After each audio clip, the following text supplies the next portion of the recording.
전기기사 필기 강의 시작하겠습니다. 자, 이번 시간 우리 전력공학의 첫 시간입니다. 우리 가공전선로에 대해서 알아볼 텐데 우리가 첫 시간이니까 간단하게 전력공학을 어떤 걸 배워야 될 거고 어디에서 문제가 얼마큼 나오는지 간단하게 한번 알아보고 갈게요.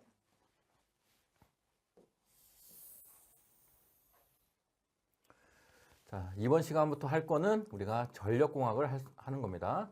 전력공학. 자, 전력공학은 뭐냐면 이 전력을 우리 수용가에서 사용할 거예요. 이 전력을 어떻게 만들어서 어떻게 와서 우리가 사용하는지 그거를 우리가 하겠다는 겁니다. 자, 전력이라는 거 그냥 전기라고 보시면 돼요. 자, 전기를 일단 어떻게 해야 돼요? 전기를 만들어야 돼요. 생산을 해야 됩니다. 전기를 생산하는 곳이 어디? 발전소예요. 자, 우리가 잘 알고 있는 수력발전, 화력발전, 원자력발전 이 발전소에서 전기를 생산합니다. 자, 그럼 전기가 얼마큼 만들어지냐면 15,000V에서 25,000V 정도를 생산하게 돼요. 이렇게 우리 기기 시간에 배웠어요. 우리 교류 전기를 생산하는 건 동기 발전기를 이용해서 생산한다. 이렇게 배웠습니다. 자, 이 정도의 전압을 만들어서 자, 우리한테 바로 보내는 게 아니라 이 전압을 발전소에 있는 변전소에서 이렇게 승합을 합니다. 승합. 승합이라는 건 이 전압을 올린다 그거예요. 자, 얼마를 올리느냐? 우리 154 kV, 그 다음에 345 kV, 그 다음에 765 kV 이렇게 아주 높게 전압을 승합을 해요. 승합을 해서 쭉 보냅니다. 전기를. 어디까지? 여기 배전용 변전소까지 보내요. 자, 여기 전압을 높여서 이렇게 배전용 변전소까지 보내는 거를 우리는 송전한다. 송전이라고 해요. 송전. 자, 그런 다음에 이 배전용 변전소에서 이렇게 높인 전압을 조금 낮춥니다. 이거를 강압한다 그래. 강압. 자, 얼마 정도로? 22.9 kV 정도로 낮춰요. 낮춰서 우리 아파트에 거주하시는 분은 아파트로 22,900V를 공급하는 거예요.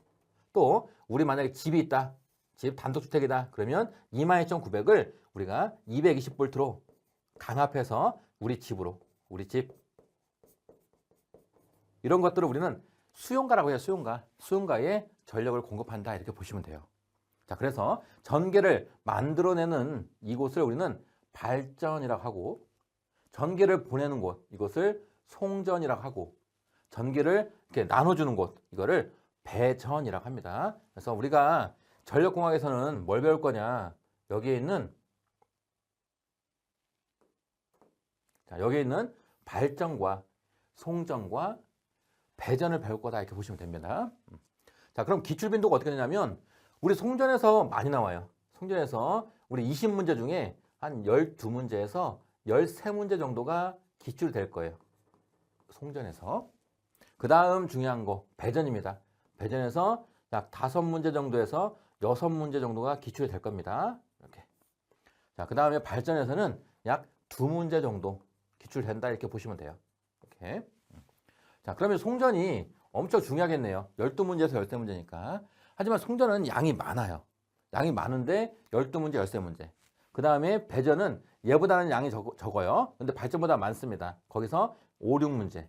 그 다음에 발전은 양이 작아요. 양. 근데 거기서 2문제 나오니까 어느 하나 놓칠 수 없다 이렇게 보시면 되고 하지만 무게중심은 송전이다 이렇게 보시면 되겠습니다. 그래서 12문제, 13문제, 5, 6문제, 2문제 이거 다 우리가 배울 건데 다 중요성 있게 한번 다뤄보기 바랍니다. 자, 그리고 각각에 대해서 어떤 걸 배울 거냐면 우리 발전에서는 전기를 만들어내는데 어떤 발전? 수력발전, 화력발전, 원자력발전 그 세 개 발전에 대해서 원리 같은 거 아니면 전기가 얼마나 만들어지는지 효율 그런 계산식 그런 것들을 배울 거예요. 이 발전에 대한 내용을 배울 겁니다. 자, 그리고 송전에서 뭘 배울 거냐면 자, 전력을 이렇게 보내려면 전선을 쭉 깔아야 될 거예요. 전선. 그러면 전선은 어떤 전선을 쓸 것이냐 이런 것도 배울 거예요. 또 전선을 지지하는 어떤 물건이 있어야 돼. 지지하는 물체가 있어야 되겠죠? 그걸 우리는 철탑을 사용합니다. 그 철탑은 어떤 종류가 있고 어떤 역할을 하는지 이런 걸 배울 거예요. 또 철탑을 통해서 전선을 매달려면 뭐 애자 같은 거 달아야 될 겁니다. 그 애자의 성질이나 그런 것들을 배울 겁니다. 또 전선에는 뭐 저항이 있고 뭐 L이 있고 C가 있고 G가 있어요. 즉 저항, 인덕턴스, 그다음 정전 용량, 컨덕턴스들이 있는데 그 역할들이나 어떤 역할들을 하고 있는지 어떤 작용들을 하고 있는지를 또 배우게 될 겁니다. 이렇게. 또 배전에서는 뭘 배울 거냐면 수용 가까이 가는데 선에 따라서 전선에 따라서 전압 강하는 또 얼마나 발생하는지, 또 뭐 역률이 나빠지면 역률을 어떻게 계산하는지, 또 손실이 발생하면 손실은 어떻게 개선하는지 뭐 이런 것들을 배우게 될 거예요. 뭐 종합적인 뭐 전력공학은 뭐 이런 내용들을 다룬다 이렇게 보시면 되겠습니다. 그래서 이 내용을 한번 보셨으니까 이제 첫 번째 송전에 대해서 하는 거예요. 송전. 우리 첫 번째는 송전부터 할 겁니다. 그 다음에 배전할 거고 발전할 거예요. 송전에서는 요 전선을 어떻게 전선을 이렇게 이동시키고 그 전선에는 어떤 구비 조건이 있어야 되고 뭐 또 어떤 전선을 사용해야 되고 이런 것들을 시작해서 이런 걸 내용을 전체적으로 할 것이다 라고 보시면 되겠습니다. 여기가 전력공학이에요. 전력공학은 다른 과목 뭐 자기학이나 기기나 뭐 회로나 그런 과목에 비해서 난이도는 그렇게 높다고 보진 않아요. 저는. 하지만 전력공학이 우리 5개 과목 중에 가장 중요하지 않을까 싶어요. 그 이유는 뭐냐면 전력공학이 우리 전기 기사 필기 합격한 다음에 실기 보시겠죠? 그 실기에 가장 많이 기출되는 부분이 전력공학입니다. 그래서 전력공학에 나오는 공식이나 전력공학에 나오는 뭐 이론적인 어떤 특성이나 역할들 그런 것들을 좀 잘 정리를 해놓으면 실기 때 편하니까 우리 좀 잘 해야 될 것 같습니다. 자, 이 정도 알아두시고 이제 자, 첫 번째 이제 가공전선로예요. 지금부터 할 건 뭐냐면 전기를 만들어서 배전용 변전소까지 보낸다고 했어요. 그 보낼 때에 전선 같은 이런 걸 할 거예요. 전선. 그런데 지금 가공전선으로 가는 건 뭐냐면 자, 대지가 있다면 이 대지 전선을 이 대지 위로 보내겠다는 거예요. 위로. 이렇게 이거를 우리는 가공전선로라고 한다. 가공전선로는 여기 나와 있지만 어떤 걸 쓸 거냐면 ACSR이라는 전선을 쓸 거예요. 이건 뒤에 언급될 겁니다. 뭐 알루미늄을 소재로 한 그냥 피복이 없는 전선이다 이렇게 보시면 되겠습니다. 뒤에 언급될 거예요. 이렇게 그래서 가공전선을 할 거고 가공전선이 끝나면 지중으로 가는 지중전선로 할 거예요. 지중전선로. 지중전선로는 케이블을 쓸 거예요. 케이블. 이렇게.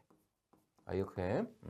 지금 뭐 가공으로 갈 때는 이 전선을 철탑 위에 있는 전선을 사람이 만질 위험이 없어요. 그래서 뭐 피복이 있으면 비싸니까 피복이 없는 또 구리로 쓰면 비싸니까 알루미늄을 쓴 이런 ACSR을 쓸 거다 이렇게 보시면 되고 근데 땅속으로 갈 때는 나전선을 쓰면 안 되겠죠. 이렇게 그래서 케이블 피복에 있는 케이블을 쓰겠다 뭐 이런 내용 기본적으로 깔고 가겠습니다. 자, 첫 번째 전선 선정 시 고려사항 전선의 구비 조건. 자, 이 부분은 필기에서는 나오면 땡큐죠. 이렇게 뭐 상식적인 선에서 나오는 거니까. 근데 실기에서는 간혹 전선 구비 조건 뭐 3가지 쓰세요. 뭐 5가지 쓰세요. 이런 식으로 문제가 나옵니다. 이런 식으로 우리 전력공학은 실기하고 이렇게 연관이 많으니까 좀 잘 해놓으셔야 돼요. 자, 전선의 구비 조건. 전선이 갖춰야 될 구비 조건입니다. 첫 번째, 내구성이 있을 것. 내구성은 뭐냐면 전선이 사용하다가 뭐 변질되거나 변형이 되면 안 된다. 이런 거를 내구성이라고 합니다. 그러니까 내구성이 있어야 됩니다. 변질되거나 변형이 되면 안 됩니다. 자, 두 번째, 기계적 강도가 클 것. 자, 전선을 사용하면 자, 전선을 이렇게 사용하는 거예요. 1가닥, 2가닥 이렇게 사용합니다. 그런데 전선에 일반적인 허용 전류가 흐르다가 어떤 부하에서 뭐 단락사고 같은 게 났어요. 그러면 전류가 크게 상승하겠죠? I가 크게 상승합니다. 이때 이 큰 전류에 대해서 이 전선 간에 뭐 흡인력 같은 게 발생할 수 있어요. 그랬을 때 이 전선이 기계적으로 견딜 수 있어야 된다는 거예요. 뭐 흡인이 발생하든 반발이 발생하든 아니면 비틀림이 발생하든 이 큰 전류에 견딜 수 있어야 된다. 그게 기계적 강도가 커야 된다. 이렇게 표현하면 됩니다.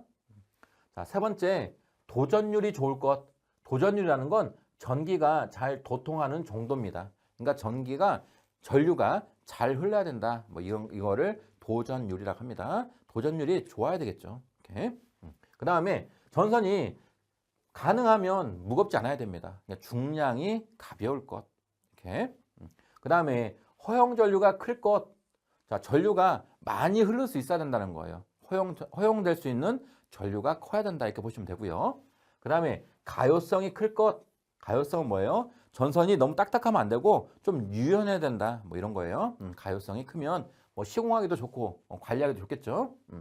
그래서 전선의 구비 조건 여기 뭐 6가지 나와 있는데 이 정도 그냥 상식적으로 보시면 되겠고요. 그 다음에 요거 좀 중요해 봐주세요. 자, 전선 굵기 결정 시 주요 고려사항.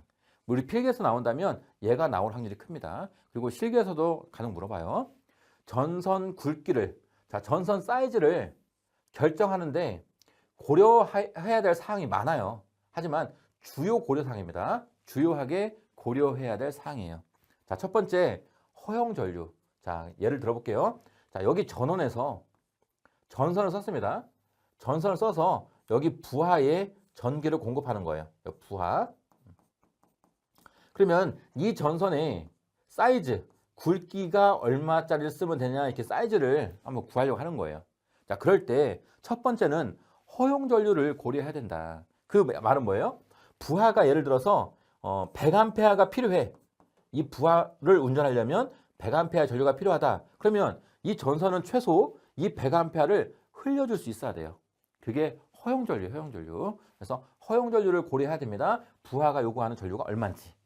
자, 두 번째, 전압 강화. 얘는 뭐냐면, 자, 전원에서 100V의 전압을 공급했는데 이 부하단에 오니까 전압이 예를 들어서 막 70V밖에 안 나와. 이 전압 강화가 너무 심해. 그러면 전선의 굵기를 굵게 해줘야 돼요. 왜 그러냐면 우리 전압 강화 E는 나중에 식 배울 거예요.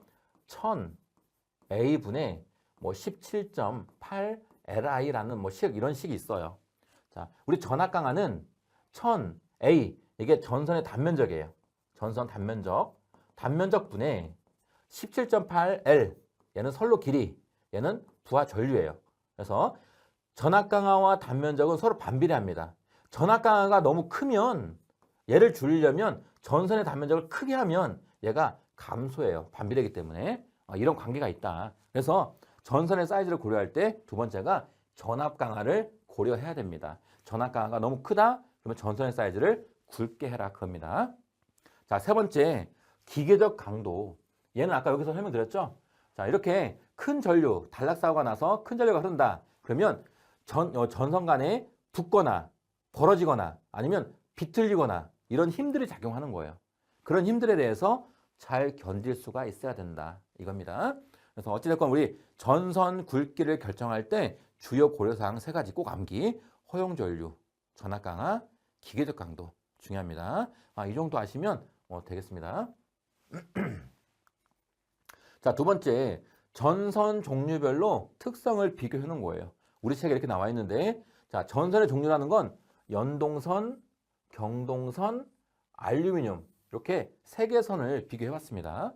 자, 연동선과 경동선은 재질이 구리입니다. 구리. 동이에요, 동. 그런데 연동선은 좀 유연하다. 좀 유연한 동이고 경동선은 조금 딱딱한 구리다 이렇게 보시면 되겠습니다. 자, 그럼 우리 이렇게 비교가 되어 있는데 이거를 다 암기할 수가 없죠. 그래서 요거 연동선과 경동선과 알루미늄 즉 ACSR의 고유 조항은 알고 계셔야 돼요. 고유 조항. 자, 고유 조항은 뭐예요? 전선이 있으면 이 전선이 가지고 있는 고유한 저항을 우리는 고유 저항 로우라고 합니다. 로우. 자, 기호 로우입니다. 그래서 연동선은 고유 저항이 58분의 1, 경동선은 55분의 1, 알루미늄은 35분의 1입니다. 자, 이 부분은 필기에서는 나오기가 힘들어요. 거의 문제로. 하지만 실기에서 물어봅니다. 실기에서는 연동선과 경동선, 알루미늄선의 고유 저항이 얼마인지 쓰세요. 이렇게 나옵니다. 그러면 58분의 1, 55분의 1, 35분의 1 또는 계산 문제에서 얘네들을 집어넣는 문제가 있어요. 그렇기 때문에 한번 필기에서부터 조금씩 봐줄게요. 연동선은 고유 저항이 58분의 1, 경동선은 55분의 1, 알루미늄은 35분의 1이다. 암기. 자, 그러니까 참고적으로 전선의 고유 저항이 가장 작은 거는 연동선이 가장 작아요. 이렇게 분모가 클수록 작은 값이 나오죠. 58분의 1이 가장 작습니다. 연동선이 가장 좋은 전선이다 이렇게 보시면 되겠습니다. 자, 그리고 참고할게요. 인장 강도. 자, 인장 강도라는 건 양쪽으로 잡아당겨서 끊어지는 정도예요. 끊어지는 정도. 그런데 인장 강도가 자, 연동선은 20에서 25. 20에서 25. 그 다음에 경동선은 35에서 48. 알루미늄은 15에서 20. 자, 가장 강도가 약한 게 알루미늄.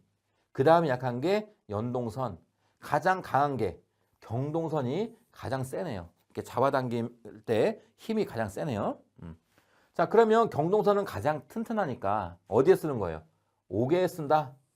그 다음에 연동선은 가장 재질적으로는 좋아요. 재질 특성은 좋은데 조금 얘보다는 약하죠. 약하니까 어디에만 쓴다? 옥내에서 쓴다. 옥내에서. 그 다음에 알루미늄선은 어디에 쓴다? 송전선로 같은 특수한 곳에 쓴다. 지금 우리가 송전선로 할 거니까 송전선로에서는 ACSR이라는 요 전선이 많이 나올 거다. 이것도 알고 가시면 되겠습니다. 자, 우리 옥내 전선은 연동선이다. 이거 알아두셔야 돼요. 간혹 문제가 이제 철탑에서 배우겠지만 자, 우리 가공지선이 있어요. 가공지선. 옥 외에 설치하는. 가공지선에 재질로 잘못된 거 이렇게 물어볼 거예요. 그럴 때 잘못된 거 그러니까 사용되는 전선을 암기하기는 힘드니까 거기 보기에 항상 끼는 게 연동선이 낄 거예요. 연동선. 가공지선의 재질로 잘못된 건 연동선입니다. 왜? 연동선은 약하니까 어디에 쓴다고요? 옥내에 쓴다고요. 이거를 좀 개념을 잡아두시면 좀 여기저기서 써먹을 때 있습니다. 자, 전선 종류별 특성. 조금만 더 이어가 볼까요? 자, 구리하고 알루미늄의 특성을 이렇게 제가 비교해놨습니다. 구리와 알루미늄. 이건 참고만 하는 거예요. 암기할 사항은 아닙니다. 참고. 자, 구리를 100%라고 기준한 거예요. 자, 구리를 기준했을 때 알루미늄은 어떤 특성이 있냐면 첫 번째 도전율은 60% 정도로 작아집니다. 작습니다.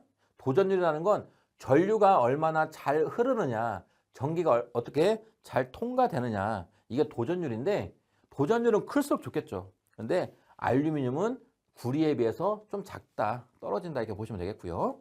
자, 무게 많이 차이 납니다. 구리가 100이라고 한다면 알루미늄은 30밖에 안 돼. 엄청 가벼워요. 알루미늄 가볍습니다. 그 다음에 항장력, 얘는 어떤 버티는 힘 정도가 되는데 항장력도 얘는 약해요. 그 다음에 가격, 너무너무 쌉니다. 알루미늄은 구리가 100이라고 한다면 알루미늄은 30이다. 싸다 보시면 되겠습니다. 자, 그리고 산화성, 부식이 잘 되느냐? 알루미늄이 부식이 잘 됩니다. 뭐 이런 특성이 있다 이렇게 보시면 되겠습니다. 자, 여기서 가져갈 거는 일단 도전율 정도 하고 그 다음에 무게 정도, 그 다음에 산화성 정도 한번 볼게요. 우리가 알루미늄을 쓰는 이유, 가장 큰 이유가 우리 송전선로에서는 요 가격이죠. 가격이 너무 싸요.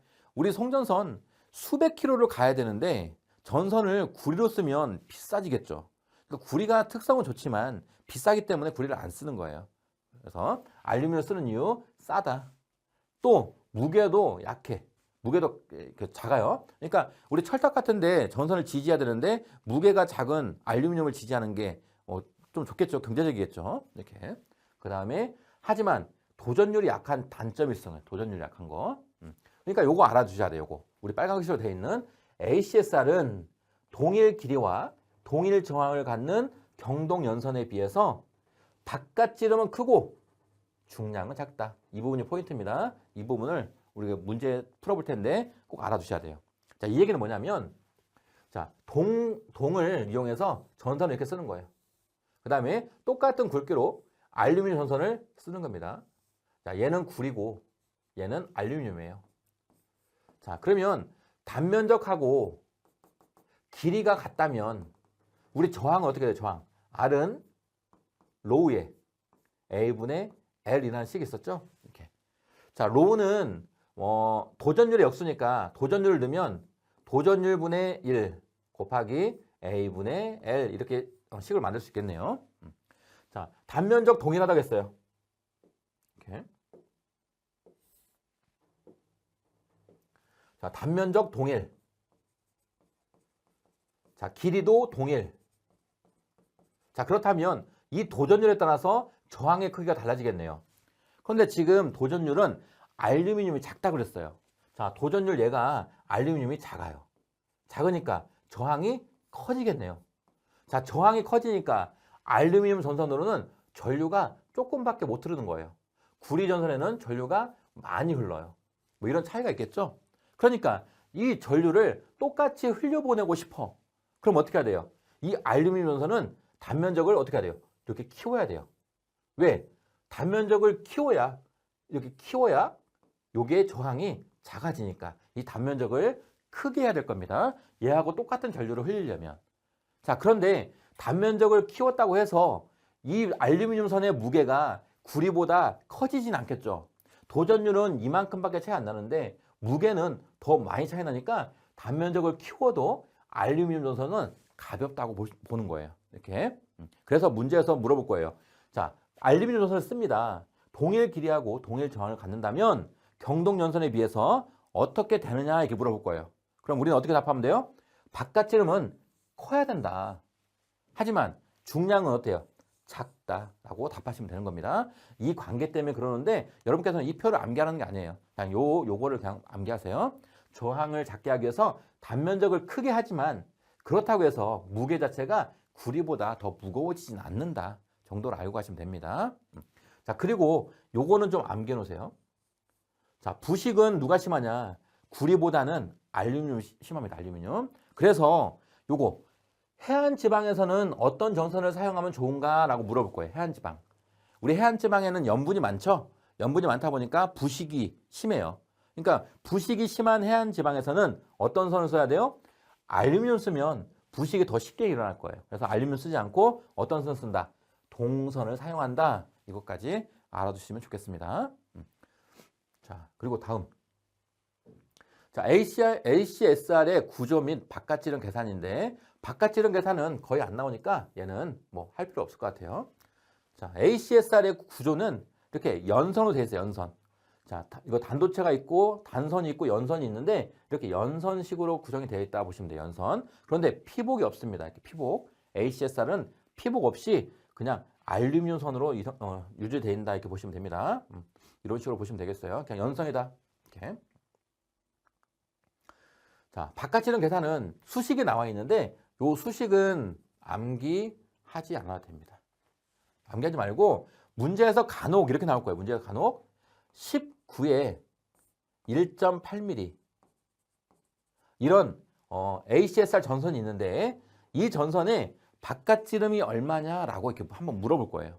자, 물어보면 우리가 어떻게 대처하면 되냐면 자, 이게 ACSR을 한다면 일단 중심도체가 있습니다.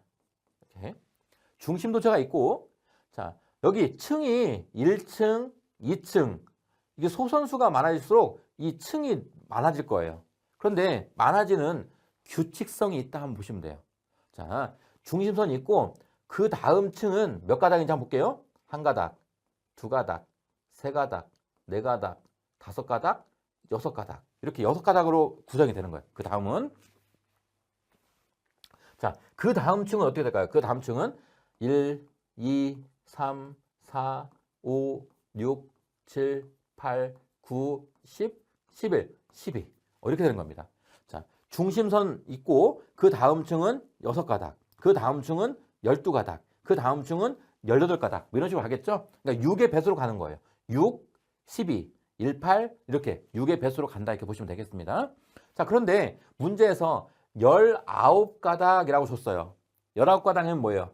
한 가닥 플러스 6가닥 플러스 12가닥 하면 19가닥 나오죠? 그럼 19가닥이면 이 그림인 거예요. 이 그림.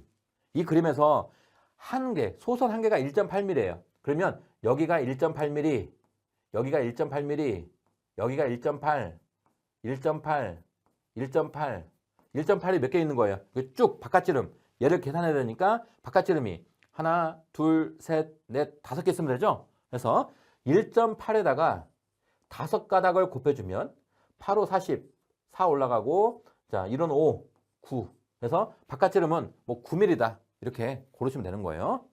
이렇게 그러니까 이런 문제가 나올 텐데 가끔 나와요. 가끔 아주 드물게 나오면 요식 암기하기 힘들잖아요. 그래서 요식 암기하지 마시고 그냥 중심 도체를 기준해서 한 층이 늘어날 때마다 6가닥씩 늘어나는구나. 6가닥 6의 배수로 6가닥, 12가닥, 뭐 18가닥 이렇게 늘어나는구나. 그러면 19가닥이면 이렇게 층이 하나, 둘, 그 다음에 중심 도체, 그 다음에 하나, 둘 이렇게 있구나. 그래서 1.8mm 하나, 둘, 셋, 넷, 5개 이렇게 곱해주면 답이 나온다라는 거 참고하시면 되겠습니다.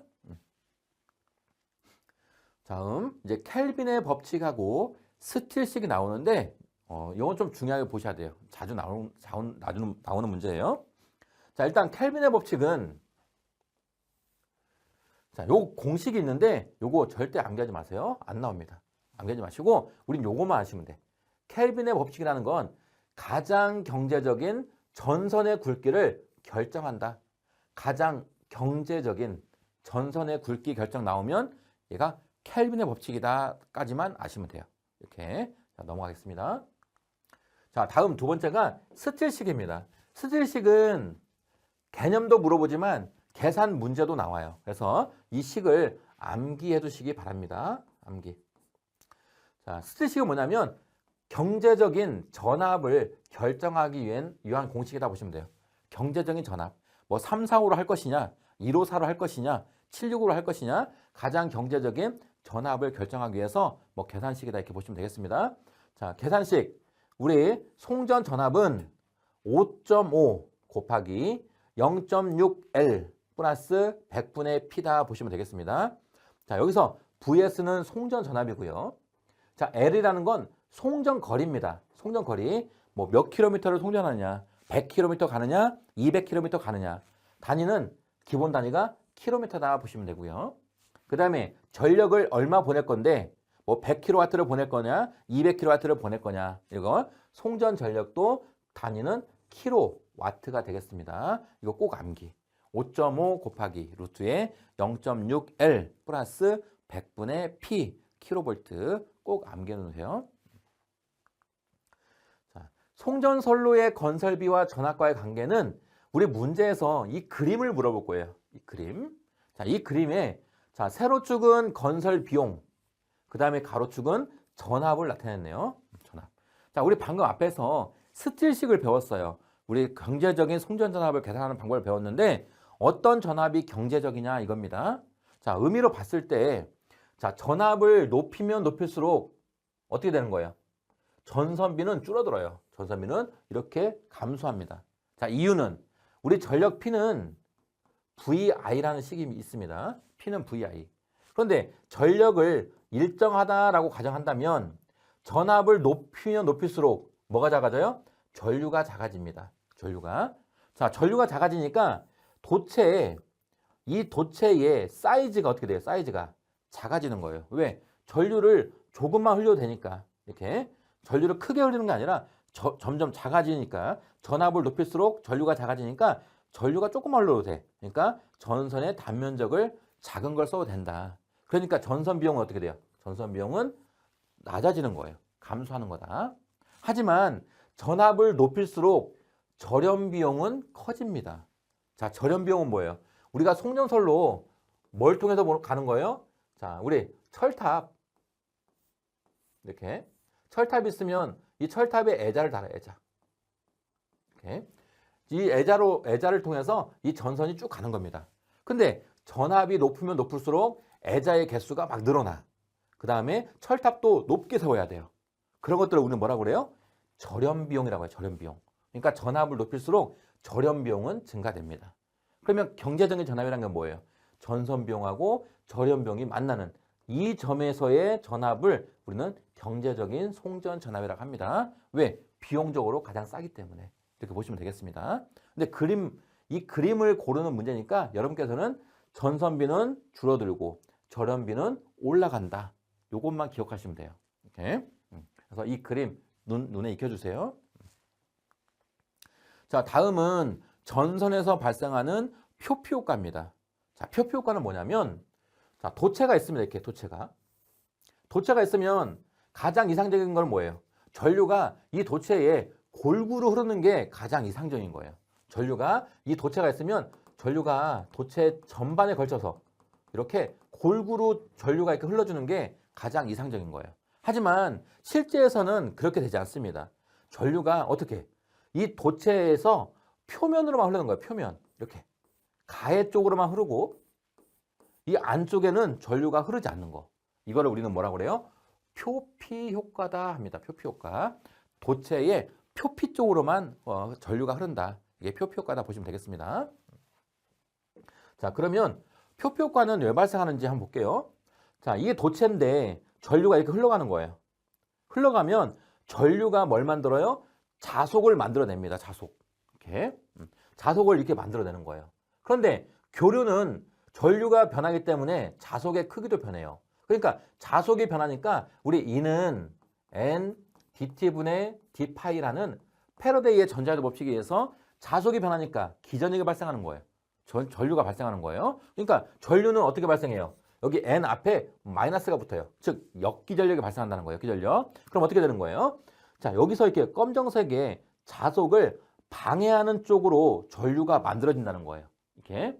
자, 전류가 어떻게 만들어져야지 얘가 이렇게 자속이 이렇게 나오나요? 전류가 이렇게 만들어져야지 자속이 원래 자속하고 반대 방향이 되는 거예요. 자, 그러면 전류가 어떻게 만들어져요? 이렇게 만들어지는 거예요. 이렇게. 전류가 여기서는 이렇게 올라가고 여기서는 전류가 내려갑니다. 이렇게. 자, 표피 쪽으로는 전류가 이렇게 올라가고 중앙 쪽으로는 전류가 이렇게 내려간다고요. 근데 어떻게 돼요? 여기 가에서 흐르는 전류하고 이 가 쪽의 전류는 서로 같은 방향이라서 이 바깥쪽으로는 전류가 증가가 되는 거예요. 하지만 가운데 쪽에 흐르는 전류는 요 전류하고 반대가 되는 거죠. 요 전류와 반대가 되니까 서로 상쇄가 되는 겁니다. 이쪽도 마찬가지예요. 그래서 이 가해 쪽으로 가는 전류는 방향이 같기 때문에 이렇게 증가가 되는 거예요. 증가. 하지만 이 안으로 가운데로 오는 전류는 서로 반대가 되는 거예요. 반대. 얘하고 반대가 되니까 이 부분은 전류가 흐르지 않는다. 보시면 되겠습니다. 뭐 원리 자체는 이런 건데 원리 우리 신경 안 써도 되고 뭐만 신경 쓰면 돼요. 표피 효과가 뭐냐 물어보면 도체 중심으로 갈수록 전류 밀도가 낮아지는 거다. 그러니까 중앙으로는 전류가 잘 흐르지 못한다. 표피 쪽으로만 전류가 잘 흐른다. 뭐 이게 뭐 개념이다. 이렇게 보시면 되겠습니다. 자, 그다음에 표피 효과에서는 요거 잘 물어볼 거예요. 요거. 침투 깊이를 물어보는 게 아니라 표피 효과가 심할 때가 언제냐를 물어볼 거예요. 자, 그러면 우리 뒤에 보면 요 식이 나와 있는데 이 식은 암기할 필요가 없고 자, 이거 한번 볼게요. 침투 깊이 델타가 클수록 표피 효과가 심한지 작을수록 표피 효과가 심한지 한번 알아볼게요. 자, 앞에 그림에서 침투 깊이라는 건 도체가 있으면 이렇게 도체. 이게 도체예요. 자, 똑같은 사이즈의 도체입니다. 그런데 이 왼쪽에 있는 도체는 전류가 전체적으로 흐르지 않고 표피 효과가 발생한 거예요. 전류가 어디로만 흘러요? 자, 이런 부분으로만 전류가 흐르는 거예요. 이렇게. 자, 첫 번째는 이만큼 부분에 전류가 흐르는 거고 두 번째 그림은 전류가 여기 부분에 흐르는 거예요. 이렇게. 그럼 여러분이 보실 때 자, 여기가 1번, 여기가 2번. 자, 1번이 표피 효과가 심할까요? 2번이 표피 효과가 심할까요? 다 아시겠죠? 2번이 표피 효과가 심하잖아요. 자, 1번이 표피 효과가 심해요. 1번이. 왜? 전체적으로 골고루 전류가 흘러야 되는데 얘는 이 좁은 부분에 흘러요. 얘는 좀 그나마 좀 넓은 부분에 전류가 흐릅니다. 그러면 침투 깊이라는 건 전류가 얼마만큼 흐르느냐 그게 침투 깊이인데 자, 왼쪽은 침투 깊이가 작아요. 오른쪽은 침투 깊이가 얘보다는 커요. 그럴 때 표피 효과는 누가 심하냐? 얘가 표피 효과가 심하다 하는 겁니다. 침투 깊이가 작을수록 표피 효과가 심하다. 자, 그러면 식에 한번 적용해 볼게요.